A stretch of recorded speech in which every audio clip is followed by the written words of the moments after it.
Your legacy is genocide! The legacy will always be genocide! You know what? I am not president of the United States. You want to go to the White House and talk to him, then go on and do that. What is that? The house on Crossridge that you were trying to buy for $500,000. On Crest? Crossridge, that you put an offer in for $500,000. Oh, well, then we'll finance you. I'm trying to ask. Hey. I'm Be trying to ask. nice. No. What's going on? I'm trying to ask.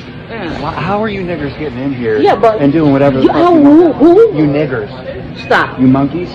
You know, had we voted for the black lady with the weird laugh back in 2024, we wouldn't be dealing with none of this mess.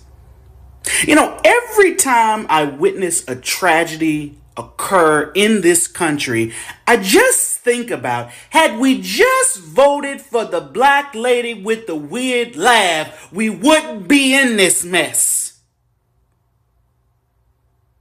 So many Americans had a hard time voting for Kamala Harris, but had a very easy time voting for the convicted felon. You know, my grandmother had a saying, a hard head make a soft ass. And right now, the United States of America is getting its ass towed up. It might as well be jelly at this point. All we had to do was vote for the black lady with the weird laugh over the convicted felon, and folks would still be alive today. People's health care would still be in place. People's abuelas would still be here. This country would be on a totally different trajectory, but Kamala had a weird laugh, right? We're cooked. Every time something tragic happens to somebody under this regime, I think about what that person would be doing right now. And what would I be doing right now? I know they'd be alive and free and not dead or brutalized or jailed. And I know I wouldn't even be making these kind of videos. I always planned to start YouTube. Trey already had a channel. I wanted to make fun content about cars, video games, and things I actually enjoy. But when Trump won, staying quiet wasn't an option. I was quiet in the first term. I said I wasn't going to do that again.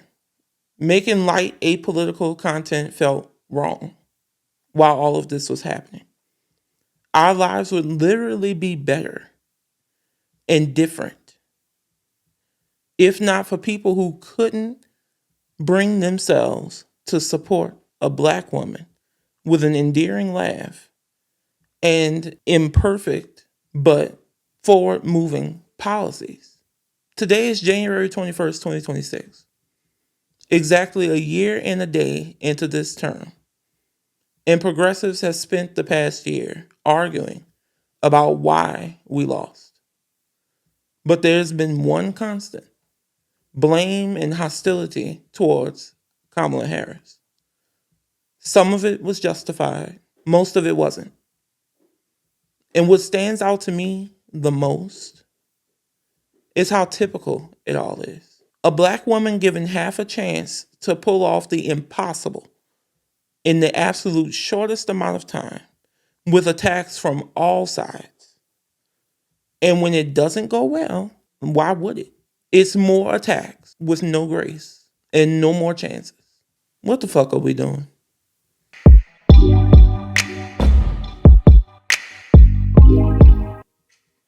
I just made a video about an article showing Kamala Harris leading J.D. Vance nationally by 7 points, and Gavin Newsom was losing to J.D. Vance by 3 points.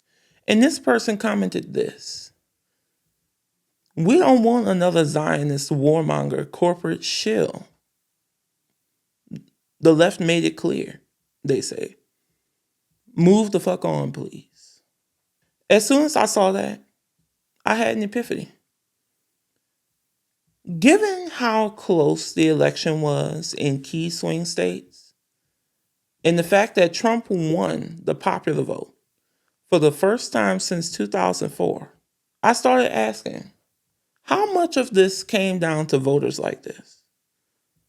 I remember all of the Free Palestine comments and the protests at Kamala Harris's rallies. And to be clear, I agree. Gaza matters. Nobody's debating that. Gaza matters. And I don't like what's happening there. In my honest opinion, that is clearly a genocide. But two things can be true at the same time. Kamala Harris was in a bind.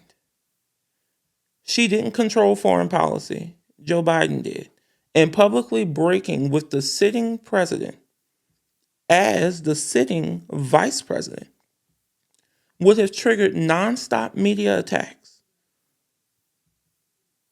I believe that's why she didn't distance herself from Biden on Israel and Gaza. But my critique from then hasn't changed. She should have did it anyway. But I also understand why she didn't. Because I understand nuance and how the government actually works and how people would attack her for it no matter what she did. My understanding of that apparently puts me in the minority in this country. Single issue protest voting is completely unserious and stupid. There's no better way I can say that. I'm not the kind of person that will sugarcoat shit. I'm brutally honest, and I'm going to say what needs to be said no matter what. These people who protested Kamala Harris and voted against her or didn't vote, they were angry about something happening overseas. So they sabotaged a woman who would have at least listened to them. And most likely once elected, would have moved closer to their position. And instead, they helped install a man who doesn't give a single fuck about Gaza. A man who has now given Netanyahu a blank check to erase Gaza off the face of the planet. And he's doing all of that without losing a second of sleep.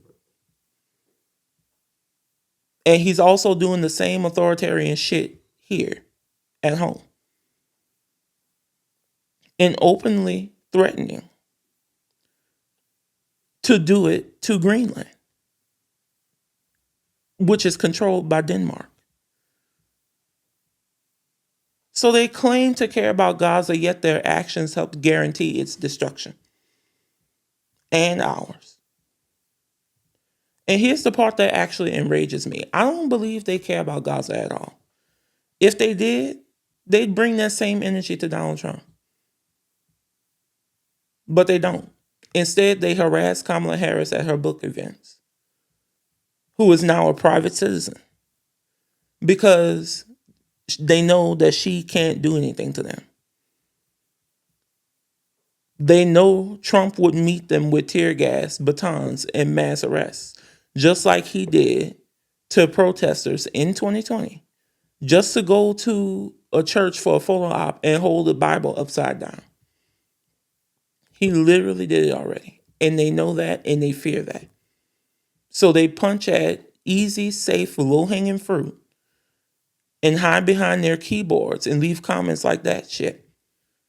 And cosplay resistance where it's safe. Such feckless, cowardly, and self-destructive behavior.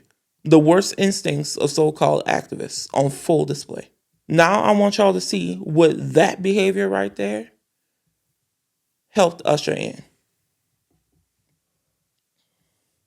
Yeah, they just took me out there with no clothes on, and they just covered with my grandson's blanket.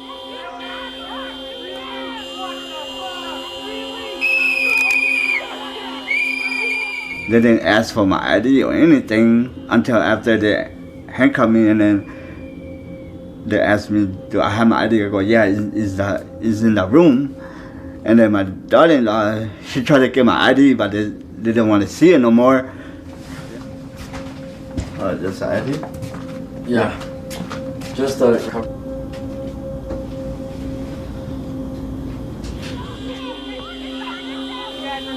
Oh, goddamn man from his fucking house!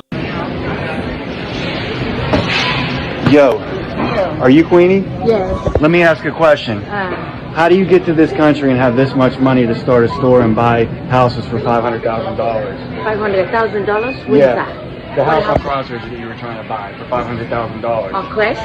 Crossridge, that you put an offer in for $500,000. Oh, well then we'll finance you. I'm trying to ask. Hey. I'm Be trying to ask. nice. No. What's going on? I'm trying to ask. How are you niggers getting in here but and doing whatever the fuck you want? who? You niggers. Stop. You monkeys. Stop. And doing whatever you think you can do. Stop. What's with us in going this on? country. I need a security here. Get away from me. I'm asking you. Get away from me. I'm just asking you a question. Get away from me.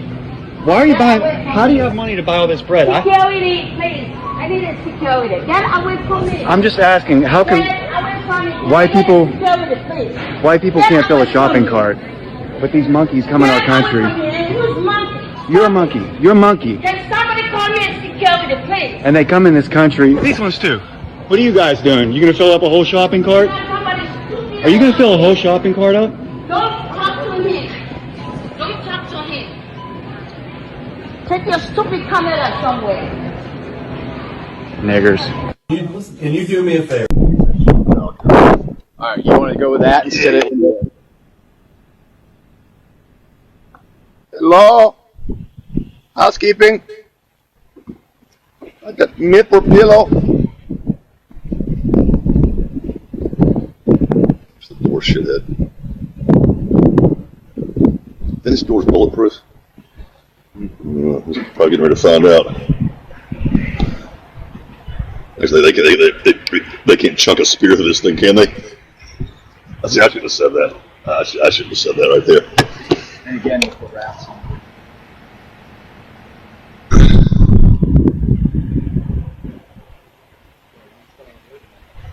Locks are brand new, though. Teachers want it. You should say you're here for the teachers' job. This is the kind of behavior ushered in by protest voting.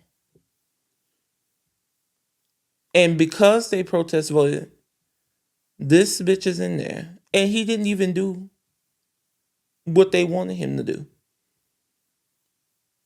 I could see protest voting if he, even during the campaign, promised something. But he didn't promise nothing. It was the same shit that's happening now that he said he would do. Kamala warned about it, and he doing it. And now all of these people are emboldened by him being in the White House. This is what protest voting costs. ICE broke into this man's home without a warrant and arrested him and brought him out into the freezing temperatures with nothing but a thin blanket in his underwear. Turns out he was a U.S. citizen. And for the people asking who have commented on my previous videos talking about ICE, how could I be next? I'm not impeding their investigation. Let's be clear.